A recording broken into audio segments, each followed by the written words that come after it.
Good morning, সবাই কেমন আছো? আশা করছি ভীষণ ভালো আছো। আমি দীপা, আর দীপার সারাদিনের সাতকাহনের আরও একটা নতুন ব্লগে সকাল থেকে তোমাদেরকে স্বাগত জানাচ্ছি। কতদিন যেহেতু একটু তাড়াতাড়ি ঘুমটা ভেঙেছিল, আজ দেখছি পর্যায়ক্রমে ঘুমটা আজকেও তাড়াতাড়ি ভেঙেছে। তো যখন ভেঙেইছে ভাবলাম উঠে একটু কাজকর্মে হাত লাগাই। আসলে প্রেগনেন্সির এই সময়টাতে অ্যাক্টিভ থাকতে পারলে তোমার নিজেরই সুবিধা, আর সব সময় শুয়ে বসে থাকলে আসলে ওঠার শক্তিটাই চলে যাবে। তাই আমি সব সময় চেষ্টা করি একটু অ্যাক্টিভ থাকতে। তোমরা যারা আমার পুরনো সাবস্ক্রাইবার তারা হয়তো অনেকেই জানো আমার মা নার্ভের পেশেন্ট। তো খুব বেশি যে কাজকর্ম তার করা চলে বা করতে দেওয়া হয় তা কিন্তু একদমই নয়। আমি সবসময় চেষ্টা করতাম পুরো সংসারের কাজ নিজে হাতেই করতে। তবে এই সময়টাতে তো আসলে চাইলেই সব কিছু করা যায় না, তাই বাধ্য হয়ে মাকেই সব কিছুটা করতে হয়। ওনার সামর্থ্য অনুযায়ী উনি করেন।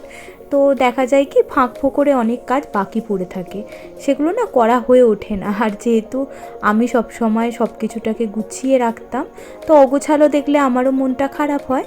তাই ভাবলাম যে একদম শুয়ে বসে না থেকে একটু টুকটুক করে যদি এই গোছানোর কাজগুলো করি, এগুলো তো কোনো ভারী কাজ নয়, তো সেক্ষেত্রে দেখা যাবে আমারই ভালো হবে আর ঘরটাও বেশ সুন্দর গোছানো থাকবে।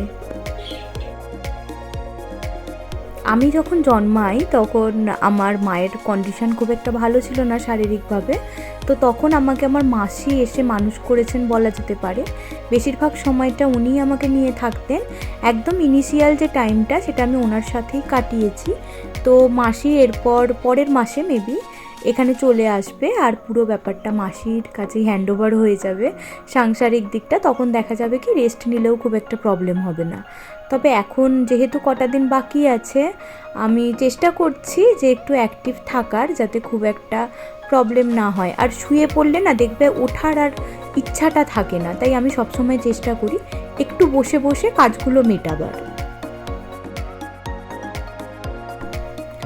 এই যে সকালবেলা উঠেই প্রথমে চোখ পড়লো ডাইনিং টেবিলটার দিকে। মা আসলে সবই করে, মাঝে মাঝে মোছামুছিও করে, কিন্তু খুব ডিপ ক্লিন যে করতে পারে বা সময় নিয়ে করে সেটা নয়। আসলে যে যে কাজটা করে না বা আমার হাতের কাজের সাথে অন্য কারোর হাতের কাজ মিলবে, এই বিষয়টা কিন্তু একেবারেই এক নয়। তাই দেখলাম যে ধুলো টুলো পড়েছে, ভালো করে অনেকদিন ক্লিন হয়নি, তাই একটু হাত লাগালাম আর কি। কিছুদিন ধরে স্পাইডার প্ল্যান্ট কেনার প্ল্যানিং করছিলাম ইনডোর প্ল্যান্ট হিসাবে রাখার জন্য। পরে দেখছি কি যে মানে বৌদির বাপের বাড়িতে যে দাদা বৌদি আছে, মানে বৌদির দাদা বৌদি, তাদের বাড়িতে কিন্তু প্রচুর চারা বেরিয়েছে স্পাইডার প্ল্যান্ট থেকে। তো বৌদি এনে দিয়েছিল একসাথে 3টে চারা।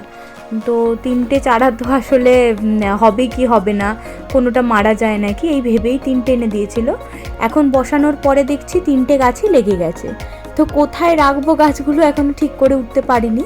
আসলে উপরের ঘরে 2টো গাছ রাখাই চলে, উপরে এখন কোনো ইনডোর প্ল্যান্টই নেই, যেহেতু আমি ওপরে সিঁড়ি ভেঙে একদমই উঠি না তার জন্য। কিন্তু এখন ওপরে রাখলে জল টল ঠিকঠাক না পেয়ে মারা যেতে পারে, তার মধ্যে গরমকাল আসছে, নিয়মিত জল দেওয়া পরিচর্যার একটা ব্যাপার থাকে। তাই আমি আপাতত ডাইনিং টেবিলের কাছেই রেখে দিয়েছি, পরে ভেবে দেখবো যে কোথায় কিভাবে রাখা যায়। আজকে বাইরে থেকে কাজকর্ম শুরু করেছি, দাঁত মেজে ব্রেকফাস্ট করছিলাম, তো তখনই চোখে পড়লো ডাইনিং টেবিলটার অবস্থা খারাপ, তাই ওখান থেকেই কাজ শুরু করেছি।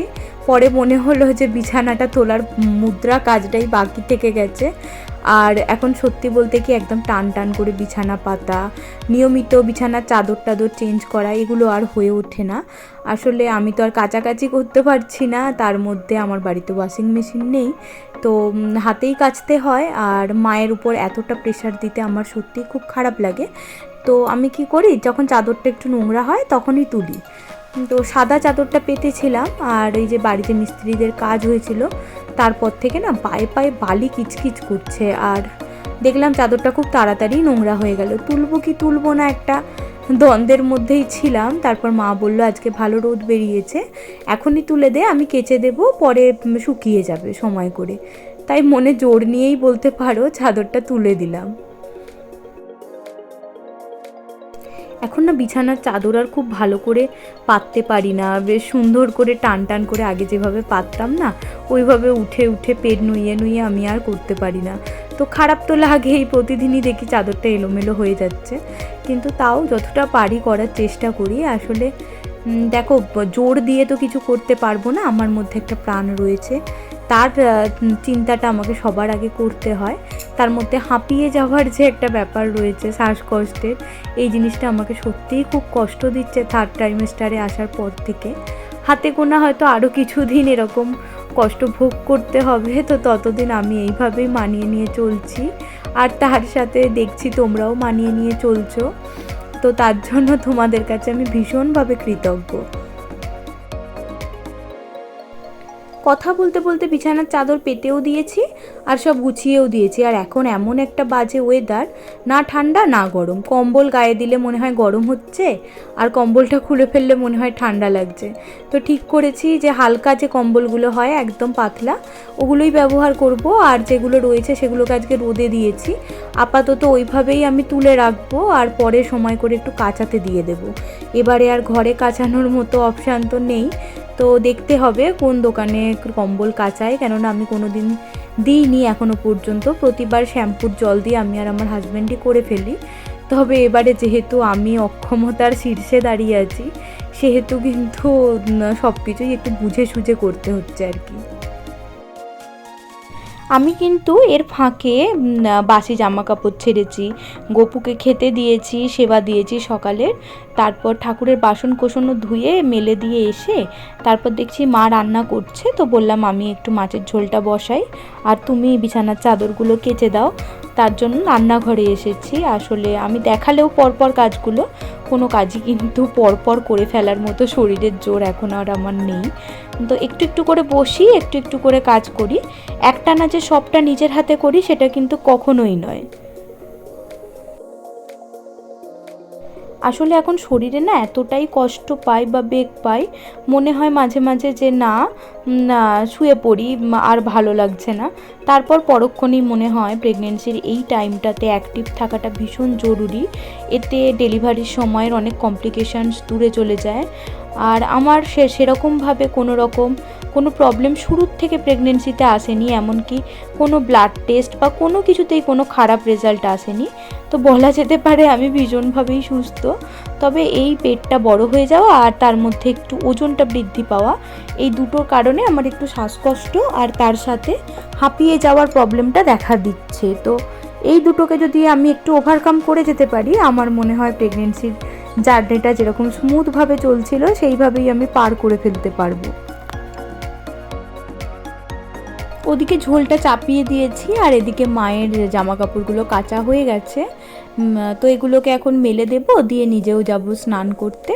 তারপর খাওয়া দাওয়া কমপ্লিট করে বেশ খানিকটা লম্বা টাইম রেস্ট নেব। এই তো, আসলে কাজ টুকটাক করা যেতেই পারে, রেস্ট নেবার লম্বা টাইম কিন্তু পাওয়া যায়, শুধু একটু ম্যানেজ করে মনের জোর নিয়ে এগিয়ে যেতে হবে আমার মনে হয়, তাহলেই অর্ধেকের বেশি সমস্যা কিন্তু সমাধান হয়ে যাবে। তো চলো, এই তো এইভাবেই আমার জীবনটা কাটছে।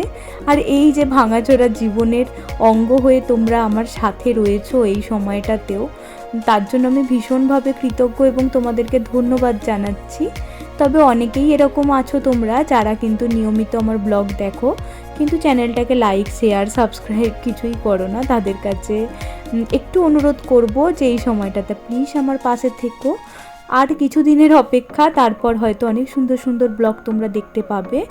আসলে কি হয়, অনেক প্রতিবন্ধকতা থাকে এই সময়টাতে, যেগুলো পের করিয়ে ওঠা কিন্তু সব সময় সম্ভব হয় না আমার পক্ষে এখন। তাই হয়তো ব্লগে একঘেয়েমি বা একই জিনিস বারবার তোমাদের দেখতে হচ্ছে। আসলে এখন আমি এই একঘেয়ে জীবনটাই পার করছি, আর যেহেতু ডেলি ব্লগ, সেহেতু তো বাইরে গিয়ে কিছু করা তো আমার পক্ষে সম্ভবই নয়। তার জন্য সবসময় চেষ্টা করছি তোমাদের মাঝখানে ব্লগ প্রতিদিন দেবার। আশা করছি ভালো লাগবে এবং তোমরা আমার সাথে থাকবে।